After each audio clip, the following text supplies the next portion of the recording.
Bismillahirrahmanirrahim. Alhamdulillahilladzi amarana bittaqwa wa nahana 'an ittiba'isy syaitani wal hawa.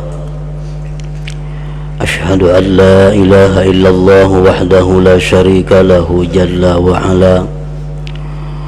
Wa ashhadu anna sayyidana Muhammadan abduhu wa rasuluhu nabiyyul huda. Allahumma salli wa sallim wa barik ala sayyidina wa maulana Muhammadinil Mustafa wa ala alihi wa ashabihi wa dhurriyyatihi wa man iqtada, amma ba'd. Yang kita hormati dan kita cintai para habaib, para alim ulama, para muhibbin, hadirin hadirat rahimakumullah. Puji dan syukur selalu kita haturkan kehadirat Allah Subhanahu wa ta'ala yang senantiasa memberikan berbagai macam nikmat dan anugerah kepada kita. Salawat dan salam kita haturkan kepada junjungan kita Nabi besar Muhammad sallallahu alaihi wasallam dan kepada seluruh keluarga, para sahabat, zuriat dan pengikut beliau. Para muhibbin rahimakumullah, hadis yang ke-11 dari 40 hadis. An Abi Muhammadin al-Hasan ibni Ali bin Abi Talib radhiyallahu anhuma sibti Rasulillah sallallahu alaihi wasallam wa raihanatih qala hafiztu min Rasulillah sallallahu alaihi wasallam da' ma yaribuk ila ma la yaribuk, rawahu an-Nasa'i wa Tirmidzi wa qala hasanun sahih. Hadis yang ke-11 ini diriwayatkan dari Abi Muhammad, yaitu Al-Imam Al-Hasan Ibnul Imam Ali bin Abi Talib radhiyallahu anhuma. Sibti Rasulullah sallallahu alaihi wasallam, Sayyidina Al-Hasan itu merupakan cucu daripada Rasulullah sallallahu alaihi wasallam. Wa raihanatihi, dan Sayyidina Al-Hasan itu merupakan kesayangan daripada Rasulullah sallallahu alaihi wasallam. Di dalam banyak kesempatan Rasulullah sallallahu alaihi wasallam menggendong Sayyidina Al-Hasan dan Sayyidina Al-Husain radhiyallahu anhuma, dan beliau mengatakan bahwa dua anak ini merupakan kesayanganku, dua anak ini adalah merupakan penenteram hatiku. Para muhibbin rahimakumullah,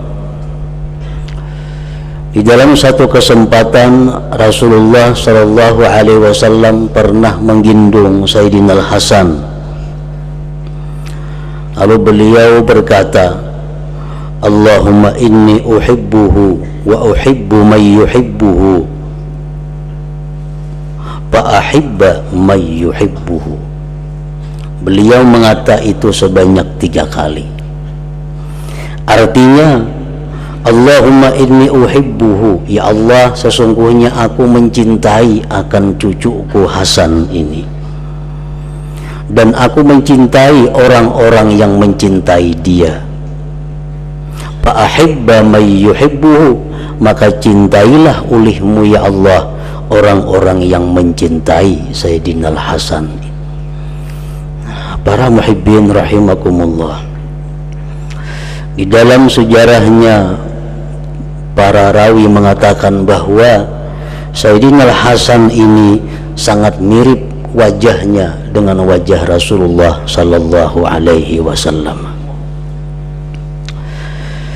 Beliau dilahirkan 3 tahun setelah Rasulullah sallallahu alaihi wasallam hijrah dari Makkah ke Madinah. Dan Sayyidina Al-Hasan ini merupakan anak yang tertua daripada pasangan Imam Ali bin Abi Thalib dengan putri Rasulullah sallallahu alaihi wasallam, Sayyidah Fatimah Az-Zahra, yang mana kedua pasangan itu dikaruniai Allah 5 orang anak. Sayyidina Al-Hasan, Sayyidina Al-Husain, Sayyidah Zainab Al-Kubra, Sayyidah Ummi Kulthum Al-Kubra, dan yang paling kecil adalah Muhsin atau Muhassin. Para muhibbin rahimakumullah, di dalam sejarah hidup atau manaqib daripada Imam Hasan ini, beliau adalah merupakan khalifah yang kelima setelah Abu Bakar Siddiq, Umar bin Khattab, Utsman bin Affan, Sayyidina Ali bin Abi Thalib radhiyallahu anhum. Yang kelima adalah Sayyidina Al-Hasan. Namun Sayyidina Al-Hasan ini beliau menjadi khalifah tidaklah lama, yaitu sekitar 6 bulan beberapa hari. Itu disebabkan karena pada waktu itu ada seseorang yang bernama Muawiyah bin Abi Sufyan yang juga memproklamirkan dirinya sebagai khalifah. Nah, otomatis pada waktu itu terjadi 2 kepemimpinan umat Islam. Sayyidina Al-Hasan lebih dulu menjadi khalifah pengganti bapaknya Imam Ali karramallahu wajhah. Namun setelah itu Muawiyah ini mengaku juga menjadi khalifah.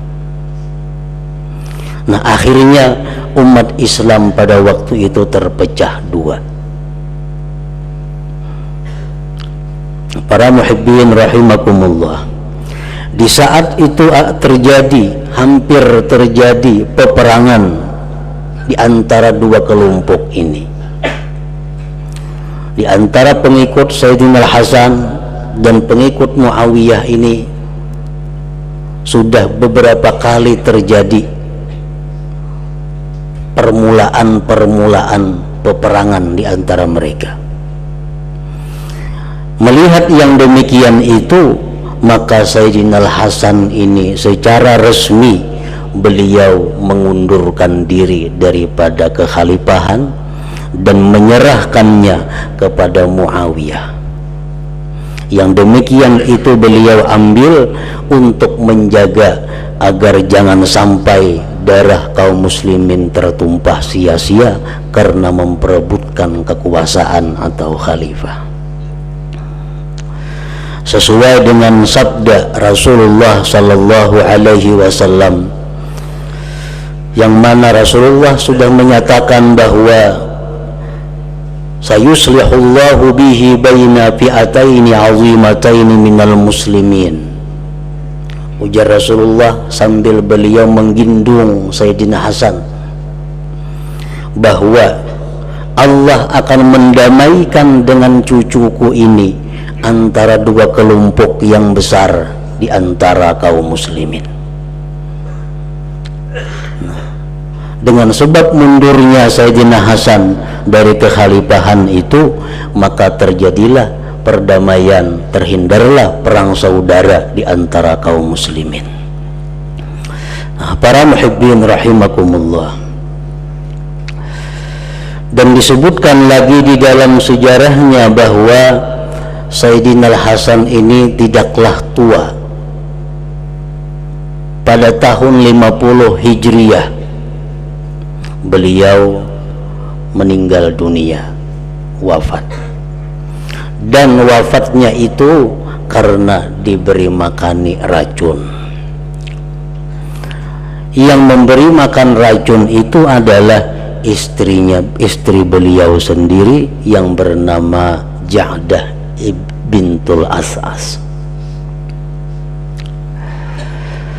Nah, kenapa demikian terjadi? Karena istri Imam Hasan ini tergoda dengan kekayaan, tergoda dengan kepangkatan. Perempuan yang bernama Ja'dah ini dirayu, dibujuk oleh Yazid bin Muawiyah, putra mahkota. Yazid bin Muawiyah ini membujuk Ja'dah agar mau meracuni Sayyidina Hasan dengan imbalan 100.000 dirham. 100.000 dirham itu ibarat dirupiahkan, wah ini kurang lebih 1.050.000.000. Nah, ujar Yazid, ini uang aku berikan kepada engkau wahai Ja'dah, cuma aku minta bahwa engkau beri makan racun kepada suami engkau, dan apabila suami engkau wafat maka ikam akan kujadikan istri. Nah, Yazid pada waktu itu adalah merupakan anak Khalifah Muawiyah. Nah, para muhibbin rahimakumullah, terjadilah itu akhirnya Sayyidina Hasan ini sakit-sakitan, sakit. Dan pada waktu sakitnya itu Sayyidina Hasan ini diilangi oleh adik beliau Sayyidina Husain radhiyallahu anhuma. Nah, di waktu Sayyidina Husain ini bailang kepada Sayyidina Hasan, Sayyidina Hasan berkata, wahai Husain, bila mana aku mati, bila mana aku meninggal dunia, aku dikuburkan di rumah Siti Aisyah bersampingan dengan kaki Rasulullah sallallahu alaihi wasallam. Dan aku sudah minta izin kepada beliau, kepada Siti Aisyah, dan Siti Aisyah pun memberi izin itu. Nah, para muhibbin rahimakumullah, lalu Imam Husain ini berkata, wahai Hasan, aku mengira mereka orang-orang yang dengki kepada engkau tidak akan mengizinkan engkau berkubur di tempat itu. Ujar Sayyidina Hasan, kalau mereka melarang aku berkubur di situ, biarlah aku dikuburkan di Baqi, di depan masjid Rasulullah sallallahu alaihi wasallam. Nah, begitu Sayyidina Hasan ini wafat, maka menurut wasiat beliau dikuburkan di samping Rasulullah sallallahu alaihi wasallam, dan sudah disetujui oleh yang berhak yaitu Siti Aisyah radhiyallahu anha. Lalu jenazah akan dibawa ke sana. Nah, di tengah perjalanan dihalangi oleh sekelompok kaum muslimin yang dipimpin oleh Marwan bin Hakam. Nah, Marwan bin Hakam ini orang yang sejak kecil telah disebut oleh Rasulullah Mal'un ibnu Mal'un, orang yang terkutuk, anak dari orang yang terkutuk. Dan kalau dirait-rait masih hubungan keluarga dengan Nabi kita, hitungannya anak kemanakan Nabi kita dari sepupu 3 kali. Jadi Rasulullah SAW sepupu 3 kali lawan Hakam. Nah, Hakam ini punya anak Marwan tadi. Hampir terjadi peperangan, perkelahian berdarah, namun akhirnya ditengahi oleh sahabat Nabi yang bernama Abu Hurairah radhiyallahu an. Akhirnya terjadi kesepakatan bahwa Imam Hasan dikuburkan di Baqi, dan sampai sekarang berada di Baqi itu. Nah, para muhibbin rahimakumullah, itulah sekilas tentang perawi ini hadis, cucu Rasulullah sallallahu alaihi wasallam dan kesayangan beliau Al-Imamul Hasan bin Ali bin Abi Thalib. Beliau berkata, aku telah menghafal, aku telah mengingat dari Rasulullah sallallahu alaihi wasallam. Ini Rasulullah wafat Sayyidina Hasan itu berumur kurang lebih 7 tahun, karena Rasulullah hijrah ke Madinah 3 tahun baru lahir Sayyidina Hasan, dan Rasulullah 10 tahun di Madinah. Aku mengingat dari Rasulullah Sallallahu Alaihi Wasallam sebuah sabda beliau yang berbunyi, dah ma yaribuk ila ma la yaribuk. Artinya, tinggalkanlah sesuatu yang meragukan engkau kepada sesuatu yang tidak meragukan engkau. Amun kita ragu-ragu apakah ini halal atau kada, tinggalkan. Kita ragu-ragu ini apakah baik atau kada, tinggalkan. Nah, setiap yang ragu-ragu itu tinggalkan olehmu, cari yang tidak ragu-ragu. Nah, para ulama pensyarah hadis ini mengatakan bahwa perintah Rasulullah Sallallahu Alaihi Wasallam ini linnadbi, itu untuk sunat. Tinggalkan yang ragu-ragu, cari yang tidak ragu-ragu. Nah, perintah itu adalah bukan perintah wajib, tapi perintah yang sunat. Perintah untuk membersihkan diri, perintah untuk menjaga diri daripada hal-hal yang ada kemungkinan tidak baiknya. Para muhibbin rahimakumullah, dari ini hadis banyak timbul hukum-hukum, baik masalah ibadat, masalah muamalat, masalah munakahat, dan lain seterusnya. Para pensyarah hadis ini mencontohkan, syakka fi tulu'il fajar hal yatasahharu, seseorang ragu-ragu pada terbit fajar, apakah boleh dia makan sahur? Kita ragu-ragu, imsak kan ini belum kah? Kada terdengar bunyi imsak atau belum, maka isuk puasa.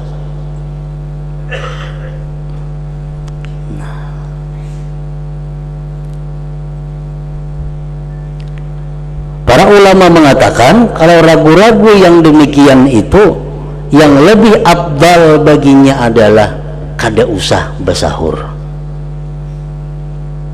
tetapi inya boleh makan sahur. Misalnya ragu-ragu sudahkah imsak atau belum, inya boleh aja makan sahur, tetapi yang lebih baik kada usah makan sahur kalau sudah imsak. Nah, ini masuk di dalam hadis tadi, tinggalkan yang meragukan engkau kepada yang tidak meragukan engkau. Nah, dicontohkan lagi, walau da'ahu fasikun liwalimatin jazat ijabatuhu walakinnal abdal tarkuhu. Jikalau mengundang akan kita seseorang yang fasik, orang yang fasik ini mengundang kita untuk sesuatu jamuan, baaruhan. Nah, apakah aruhannya? Orang ini dikenal fasik, mengundang kita. Artinya orang fasik ini orang yang kada tahu di halal, di haram, semuaan dihantamnya. Duitnya ada yang halal, ada yang haram, mengundang kita. Nah, jazat ijabatuhu, kita boleh mengabulkan, boleh kita tolak kasaruan itu, kada apa-apa, kada berdosa artinya. Tetapi yang lebih mulia, yang lebih utama, yang lebih abdal, tarkuhu, kada usah menghadiri saruannya itu. Kenapa? Karena meragukan. Kalau kita kada tolak ke situ, kita sudah pasti selamat. Nah, kalau kita ke sana belum tentu selamat.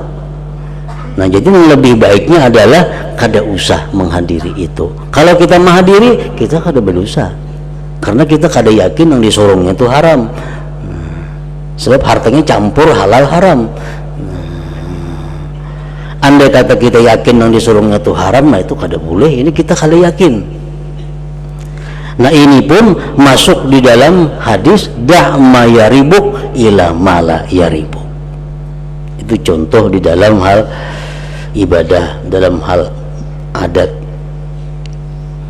Nah kemudian lagi dicontohkan, kalau kita melihat benda di tangan seseorang, misalnya arloji, gelang jam, atau cincin, atau kendaraan di tangan si Fulan bin Fulan,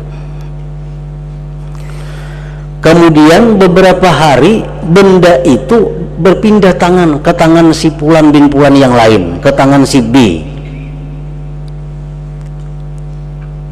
Lalu si B tadi menawarkan benda itu, hendak menjual. Maka semalam kita lihat barang itu di tangan si A. Kenapa hari ini si B menawarkan barang itu? Nah, kita boleh menukari. Kan ditawarkannya oleh si B, kita boleh menukari. Karena mungkin ini dijualnya si A semalam lawan I-nya, atau mungkin si B ini wakil si A untuk menjualkan, menawarkan. Mungkin itu. Mungkin juga si B ini mencuntan lawan si A, barang itu hari ini dijualnya. Nah, kita menukari boleh. Tetapi yang lebih baik, yang lebih afdal, kita jangan menukari terlebih dahulu sebelum ada kenyataan bagaimana berpindah tangan dari si A kepada B barang tersebut. Nah ini pun termasuk di dalam hadis Nabi tadi, da' ma yaribuk ila ma la yaribuk. Nah para muhibbin rahimakumullah, itu di dalam bab muamalat. Imam Ghazali rahimahullah mencontohkan lagi di dalam bab pernikahan. Andai kata dua orang laki-laki melihat burung, ujar nang saya kurang tuh burung gagak, ya jauh ada tapi jelas. Ujar nang si B, lain itu gagak. Ujar si A, amun itu burung gagak, ku ceraikan biniku. Ujar si B, bila itu lain gagak, ku ceraikan juga biniku. Dikontrol aja di paraki tarabang burungnya, sehingga kada jelas nang mana jua nang iyanya. Nah, burung napan itu? Maka tadi bila gagak ujar si A, biniku cerai. Ujar si B, bila lain gagak, biniku cerai. Burungnya kada kau dicari ke mana hilangnya. Hukum pernikahan kedua orang ini tetap sah. Hukum pernikahan mereka ini dengan bininya masing-masing kada terganggu dengan ucapan itu. Kenapa? Karena kada jelas.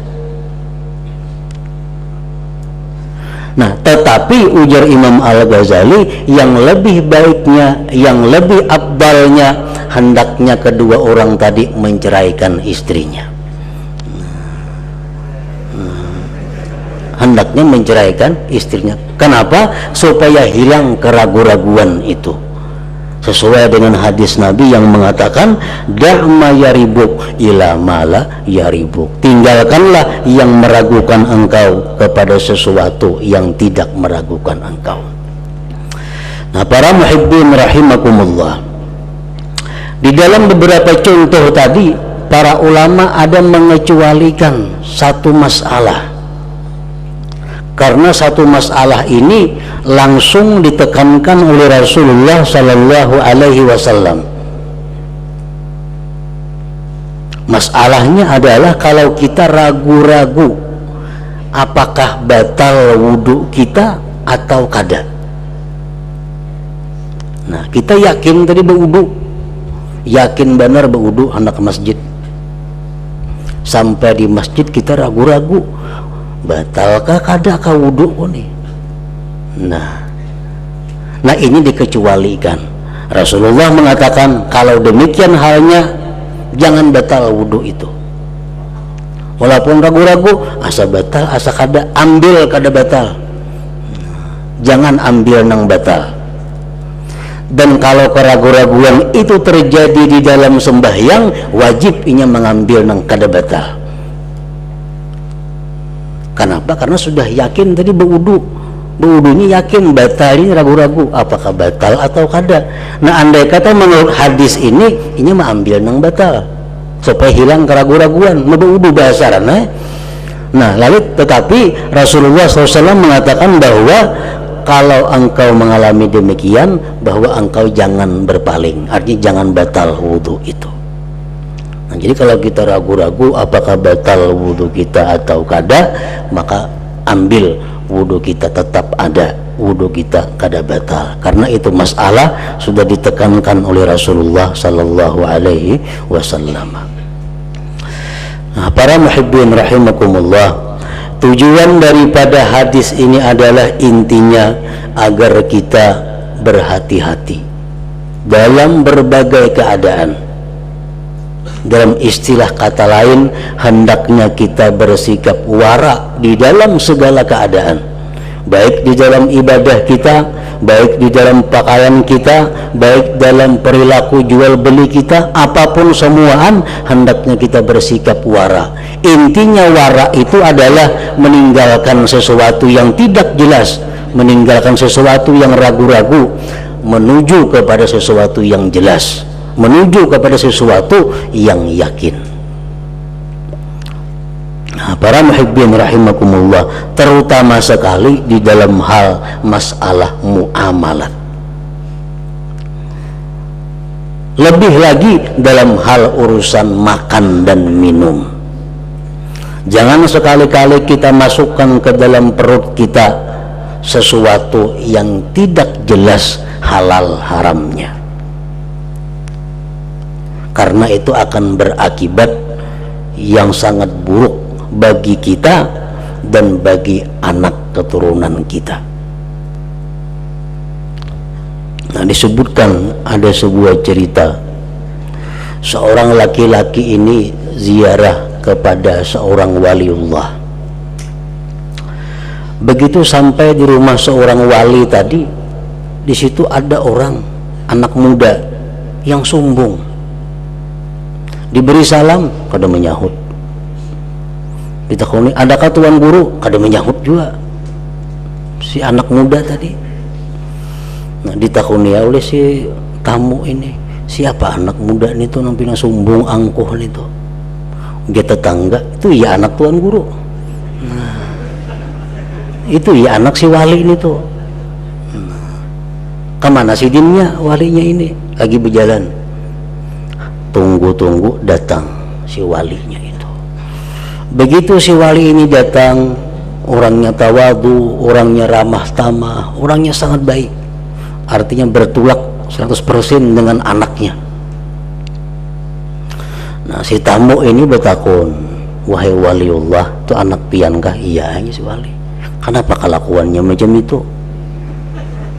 Nah, artinya jauh beda lawan pian nih kelakuannya. Nah, ujar si wali itu, ini kisahnya lawas. Dahulu kami di kampung ini pernah kelaparan. Nah, pernah kelaparan, artinya kampung mengalami paceklik, sulit mencari makanan. Itu berpuluh-puluh tahun yang lalu. Nah, di saat itu pemerintah datang mensubsidi makanan. Tiap rumah diberi subsidi makanan oleh pemerintah karena orang sedang kelaparan. Aku pun termasuk yang dapat subsidi. Aku makan juga makanan itu. Nah, setelah makanan itu dimakan, malamnya aku mengumpuli biniku.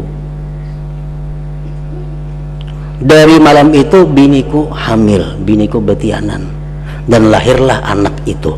Iya, orangnya itu. Jadi itu anak dia si wali, anak hasil subsidi pemerintah ya itu.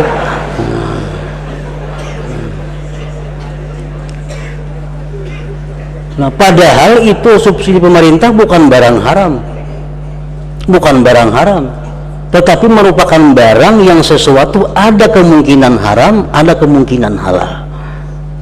Padahal beliau itu mengambil barang itu dalam keadaan kelaparan waktu paceklik. Tetapi itulah akibatnya, bahwa setiap sesuatu yang subhat, sesuatu yang tidak jelas halal haramnya itu, bila kita makan maka akan berpengaruh buruk kepada kita dan kepada anak keturunan kita. Nah, para muhibbin rahimakumullah, kita berdoa kepada Allah agar dipeliharakan Tuhan daripada memakan yang haram dan hal-hal yang tidak diridai oleh Allah Subhanahu wa taala. Hadratin Nabi sallallahu alaihi wasallam. Al-Fatihah. Bismillahirrahmanirrahim. Iyyaka na'budu wa iyyaka nasta'in. Ihdinas siratal mustaqim. Asyhadu an la ilaha illallah wahdahu la syarika lah. Asyhadu anna sayyidana Muhammadan abduhu wa rasuluh. La ilaha illallah. Nastaghfirullah. La ilaha illallah. Nastaghfirullah. La ilaha illallah. Nastaghfirullah. La ilaha illallah. Wa natubu ilallah. La ilaha illallah. Muhammadur Rasulullah sallallahu alaihi wasallam. Wa ya ayyuhal minhu syafa'atan sallu alaihi wa sallimu taslima. Allahumma salli wa sallim wa barik alaihi.